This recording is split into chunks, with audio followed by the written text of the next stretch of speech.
Stick around with me until the end of this video if you want to learn my 5 favorite interview questions for finding the right staff with the right attitude to fit the culture of the team. Having staffed multiple kitchens, multiple seasonal operations, attended multiple job fairs and hiring fairs, interviewed hundreds of candidates, there's definitely a nuance to the skill of interviewing, and it's not something that you just pick up overnight. There's some best practices that I picked up, and I want to make sure that I can share the best of those lessons with you. So if you're here and you're looking to develop as an interviewer, I've also created a guide with many of my interview questions and approach if you want it. All you need to do is enter Get Guide in the chat below, and then I'll send you a link so that you can download it. So for those of you that don't know me, I started cooking in this field when I was 14 years old. I started working at a pretty normal bar and grill located in Dearborn, Michigan. It was a little local golf course, and I was washing pots and pans. The interview process looked something a lot like, do you want a job? Cool. Or you gave us your application, you're hired. You know, like pretty much the way that it worked out at that time. And I know that in the world that we're in today, it tends to be a little bit more refined, but sometimes it's still kind of like that.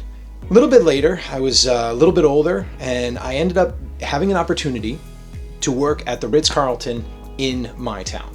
And I'll tell you what, from the moment that I interviewed for that job, I knew that I was in for a very different working experience. Now, they had a slew of questions, and some of them have actually stuck with me because they really were designed, I guess that's the best way to put it, they were designed to get at the heart of what they needed to know about me to make sure that I was a great fit for the operation, and that the work there, that they were a good fit for me. Now, these aren't in any particular order, and the majority of them came from what that interview looked like at the Ritz, just because it worked so very well, at least in my opinion, and to this day I still like to use them. So let's start with question number 1. When was the last time you learned something? Thinking about that from the interviewee standpoint, it tells me that the place values learning. Looking at it from the interviewer's perspective, I understand very quickly if my candidate is paying attention, if they're actually thinking about learning, if it's something that they want to do, and if it's a value that they're bringing to the table. Interview questions are phenomenal for getting at the heart of what your candidates value. And so I absolutely love asking this question to figure out when the last time people learned something was. Did they learn something accidentally, or did they learn something intentionally? Did they set out to learn something? You might learn a great deal more with such an open-ended question. Oh, I have a magazine subscription to ... Oh, I have a hobby and I like to do ... Every morning I read classical Escoffier. You're hired. No, it's not that easy. But you have my interest piqued, right? And if you have somebody who says, I don't know, I went to high school and I graduated 5 years ago, you get a different vibe. You understand that this person isn't somebody who is going to set out and value learning. They're not going to value the growth the way that you may want. Now, if that's not important to you, then modify the question however you like. But you're here for my favorite questions, and for me, someone who wants to learn is a very valuable commodity in my business. It doesn't mean that I won't hire them based on their answer alone, but it does mean that I'm going to start to recognize if there's a trend in that direction, or if there's somebody who does want to learn, and if there's somebody who are culturally going to fit. Because for me, part of my culture requires a desire to learn. That makes sense? Do you have any questions about interviewing? Let me know. For me, questions always have different layers to them, and I think the interview questions are an opportunity to establish a standard without directly saying it. So this next question I think does that really, really well. And the question is, what do you think is the key to making great food? From an interviewee standpoint, if they're paying attention, or they're going to see that great food is something that I want to talk about. Not just food, great food. And then they might also notice that I'm asking them to think, right? There may be some subliminal things under the surface here, but those are really important to me. Again, values that as an interviewer, as the chef, as hiring my team, things that are really, really important to me. So if I ask this question, what I'm looking to know is, do you think about making great food? Can you apply words to a process? I don't need to have an elaborate answer. I don't need to have a simple answer. I don't have any particular answer that I'm looking for, other than the fact that you're actually paying attention to what goes into food. Perfect answer to me is, I don't know, great ingredients, Great technique, handled perfectly? Maybe that's the perfect answer. I'm not expecting people to come up with that answer, but I want to be able to have a conversation about that. Maybe it's somebody with limited experience and they say, gee, I've never really thought about that, but I don't know. Great food seems like it comes from great chefs. Cool. Even if they said, like, I've never really thought about that, then I can simply follow up with the question of like, well, right now, you have an opportunity, so where do you think great food comes from? It also might lead to the opportunity to get an understanding of what people think is great food. People's bar of greatness is fairly subjective. So when you ask that question, you inevitably open up the opportunity to have that conversation and talk about food on a level that most people don't. And so for that reason, I absolutely love that question. I really like to talk about food, and I want to understand, and I want to be around, surround myself with people who are interested in talking about good food. Not only that, I want to see if I can find people who are interested in the process of creating great food, because those are the people who are going to have a great career as chefs ahead. Next question. What would your best friend tell me about you? You could ask that a bunch of different ways. If I were to call your best friend and ask them, what sort of reference they would give for you, it opens doors to telling me how you think your friend perceives you. Maybe you're going to subconsciously tell me some of the things about yourself that maybe worry you or maybe excite you. You're going to tell me about positive or negative traits. You're going to open up. It diverts a little bit kind of that self-attention, and it inevitably leads you to just start talking about the way that you think that you're seen in the world. Talk about your qualities. It's really important when asking these questions to make sure that you're leaving space with silence to allow people to answer, letting them sit in the discomfort, letting them find an answer to the questions. I don't want to talk about that. Okay, well then you can start to ask other questions and I would also say that it would be a major red flag for me if they don't want to tell me what their best friend would say about them, right? I'm not going to stalk them on Facebook, and I would never tell anybody to do that. I'm not going to go look at their social media. I would, though, have some concerns in my mind of like, okay, well, why would you be afraid of me knowing what your friend has to say about you? And from the interviewee standpoint, it would be important, I think, to recognize that, like, I'm looking to hear what your relationships are like. I care. I think that's under the undercurrent of that question is like, I do care about, what you have going on in your life. I don't have any friends. Tell me more about that.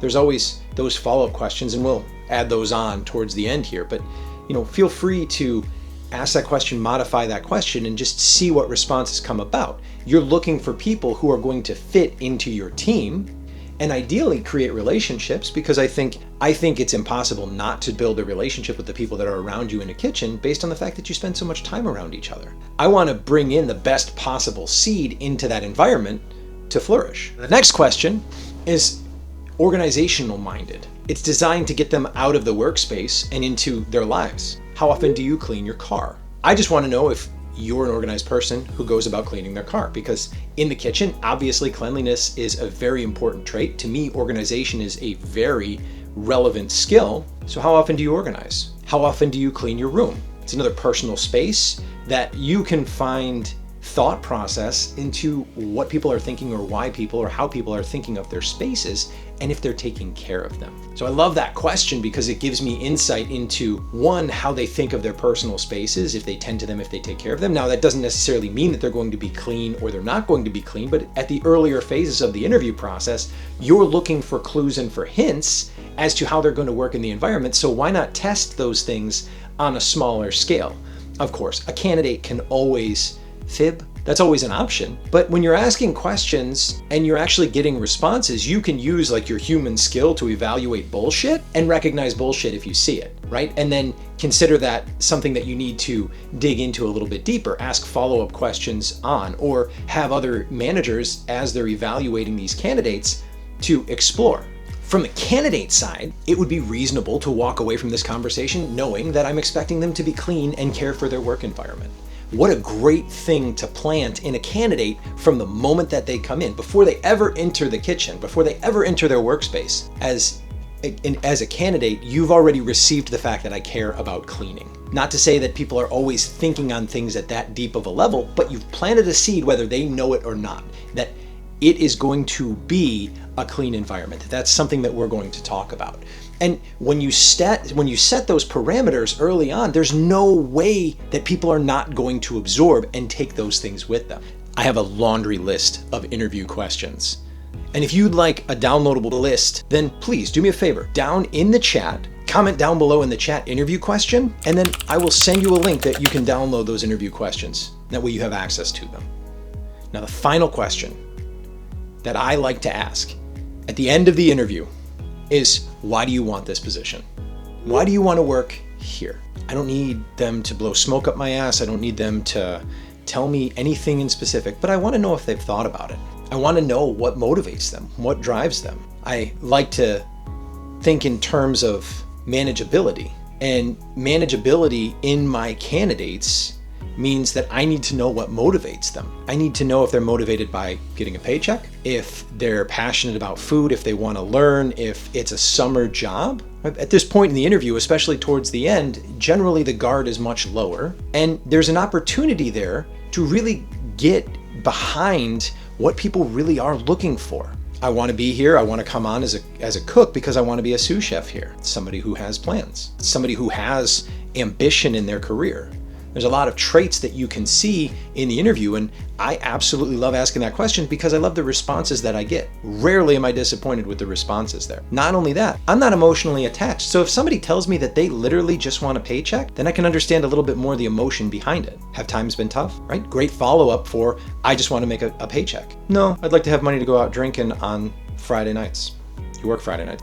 It's been difficult. My wife just lost her job, or we just had another child, and things are really tight. Obviously, the paycheck is what's important, but there's more behind it because there's a deeper purpose in the pursuit of the paycheck. No judgment, but the question is going to give you the strand to pull to understand. Any one of these questions can be multiplied in depth and in understanding. If you don't like the first answer, go deeper. And there's 3 questions that I can always follow up a question with to go deeper or into the response from the interview question itself. How specifically, in what way, and tell me more. Any of those questions, any of those prompts are going to lead my candidate to open the door to have them share more with me. So those are 5 questions that are definitely used in my interviews. And they're 5 questions that lead me to some wonderful conversations. If you have some questions that you always use and you're happy with the results that they get in the interview, then do me a favor, throw them in the chat below. I would love to read the interview questions that you use. If you have any questions about interviewing, put those in the chat down below the video as well. To me, the interview is an opportunity to set the tone for the operation for the candidate, and it's an opportunity for the interviewer, you, to truly see who's coming into the operation. And in order to do that, really thoughtful questions with purpose behind them are what I find to be the most effective way to do that. Great teams are not built by accident. No matter what, better questions get better answers. I hope these serve you well, and I look forward to seeing you again. If you find this content useful, please like, share, subscribe, and I'll see you in the next video.